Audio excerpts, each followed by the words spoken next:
Hi friends, ഞങ്ങളുടെ ഇടുക്കി യാത്ര വന്നെത്തി നിൽക്കുന്നത് നമ്മുടെ രാമക്കൽമേട്ടിലാണ്. ഇത് രാമക്കൽമേടാണ് നമ്മുടെ കേരള തമിഴ്നാട് ബോർഡർ. അവിടെ വരുമ്പോൾ കാണുന്ന ഒരു സ്റ്റാച്ചു ആട്ടോ ഇതൊരു മിക്സാണ്. അതായത് നമ്മുടെ മലമ്പുഴയ്ക്ക് വേഴാമ്പലും അതുപോലെ എലഫൻറ്റും കൂടെ ചേർന്നിട്ടുള്ള കേട്ടോ. നല്ല രസമാണ്. അതായത് നമ്മുടെ സംസ്ഥാന പക്ഷിയും സംസ്ഥാന മൃഗങ്ങളും ചേർന്നിട്ടുള്ളതാണ് ഈ ഒരു സ്റ്റാച്ചു. പെട്ടെന്ന് കാണുമ്പോൾ നമുക്ക് മനസ്സിലാവില്ല, പെട്ടെന്നൊരു ഐഡിയ കിട്ടില്ല. ഇതിൻ്റെ അകത്ത് നമുക്ക് കയറാം കേട്ടോ. ഇത് നമുക്ക് നമ്മുടെ കുറുവൻ കുറുത്തി സ്റ്റാച്ചുവിൻ്റെ തൊട്ട് പുറകിലായിട്ടാണ് ഇത് സ്ഥിതി ചെയ്യുന്നത്. ഇതിന് സമീപം ഒരു ചെറിയൊരു പാർക്കുണ്ട്. വലിയൊരു പാർക്കല്ല, ചെറിയൊരു പാർക്കുണ്ട്. ഇതാവട്ടെ ഇതിൻ്റെ എൻ്റയർ സ്ട്രക്ചർ. നമുക്കിൻ്റെ ഉള്ളോട്ടൊന്ന് കയറി നോക്കാം.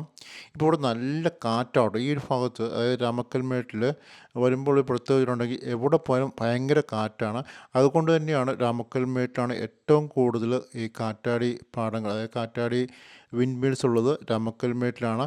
അപ്പോൾ ഇതിൻ്റെ മുകളിലോട്ട് നമ്മൾ കയറിപ്പോവാട്ടോ. മുകളിലോട്ട് കയറിപ്പോയിട്ട് നമുക്ക് മുകളിൽ നിന്ന് നമുക്കിതിൻ്റെ ഒരു എന്താ പറയുക, മൊത്തത്തിലുള്ള ആ ഭാഗത്തിൻ്റെ മൊത്തത്തിലുള്ളൊരു സ്ട്രക്ചർ കാണാം. ഇതൊരു റൗണ്ടായിട്ടുള്ള ഒരു ഗോവണിയാണേ, മുകളിലോട്ട് റൗണ്ടായിട്ടുള്ള ഗോവണിയാണ്.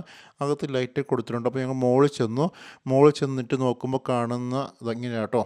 ഇവിടെ നോക്കുമ്പോൾ നമ്മുടെ കുറുവൻ്റെയും കുറുത്തിയുടെയും ആ ഒരു സ്റ്റാച്ചു ഇങ്ങനെയാണ് നമുക്ക് കാണാൻ പറ്റുക. എനിക്ക് തോന്നുന്നത് നൈറ്റിലായിരിക്കും ഇവിടെ വരുന്നത് ഏറ്റവും ബെസ്റ്റ് എന്ന് തോന്നുന്നു കേട്ടോ, ബാക്കിയെല്ലാം കണ്ടിട്ട്. അപ്പോൾ ഞങ്ങൾ രാവിലെ വീട്ടിൽ നിന്ന് ഇറങ്ങിയതാണ്. അപ്പോൾ ഞങ്ങൾ ഇടുക്കി മുഴുവൻ കണ്ട് ഏറ്റവും അവസാനം എത്തിയത് രാമക്കൽമേട്ടിലെത്തിയത് ഏകദേശം 5:30 ആണ്. പക്ഷേ ഞങ്ങൾക്ക് വിൻഡ് മില്ല് കാണാൻ പറ്റിയില്ല. പക്ഷേ ബാക്കി എല്ലാ ഭാഗങ്ങളും പോകാൻ പറ്റും കേട്ടോ. പക്ഷേ വിൻഡ് മില്ല് കണ്ടില്ലെങ്കിലും ഞങ്ങൾ ദൂരെ നിന്ന് വിൻഡ് മില്ല് കണ്ടു. നോക്കി ഈ സ്റ്റാച്ചുവിൽ കണ്ടോ, ഇതിൻ്റെ ഒരു വേഴാമ്പലിൻ്റെ ചുണ്ടൊക്കെ വളരെ മനോഹരമായിട്ടുണ്ട്.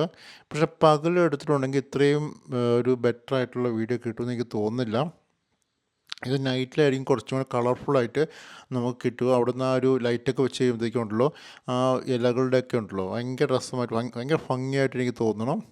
അപ്പോൾ നിങ്ങൾ നിങ്ങളുടെ അഭിപ്രായങ്ങൾ പറയണം. അതുപോലെ ഞങ്ങളുടെ ചാനൽ നിങ്ങൾ ഇതുവരെയായിട്ട് സബ്സ്ക്രൈബ് ചെയ്തിട്ടില്ലെങ്കിൽ ഒന്ന് സബ്സ്ക്രൈബ് ചെയ്യുന്ന കാര്യം പരിഗണിക്കണേ. അതുപോലെ ഒന്ന് ലൈക്ക് ചെയ്യുക, ഷെയർ ചെയ്യുക. നിങ്ങൾ ലൈക്ക് ചെയ്താൽ മാത്രമേ ഉള്ളൂ കൂടുതൽ ആളുകളിലേക്ക് ഈ വീഡിയോസ് എത്തുകയുള്ളൂ. ഞാൻ പ്രതീക്ഷിക്കുന്ന ഒരു 100 ലൈക്സാണ്. അപ്പോൾ നിങ്ങൾ പരമാവധി ലൈക്ക് ചെയ്യുക. അതുപോലെ തന്നെ നിങ്ങൾ നിങ്ങളുടെ ഫ്രണ്ട്സിനടുത്തോട്ട് നിങ്ങൾ ഷെയർ ചെയ്യുക. അതുപോലെ നിങ്ങൾ പോസിറ്റീവായിട്ടുള്ള നെഗറ്റീവ് കമൻറ്റ്സ് ഞാൻ പ്രതീക്ഷിക്കുന്നു. അപ്പം നമുക്ക് അടുത്ത വീഡിയോ കാണാം, നെക്സ്റ്റ് വീഡിയോ കാണണം കേട്ടോ. അപ്പോൾ നമ്മൾ ഈ ആഴ്ച മുഴുവൻ ചെയ്യുന്ന ഇടുക്കിയുമായി ബന്ധപ്പെട്ട വീഡിയോസാണേ.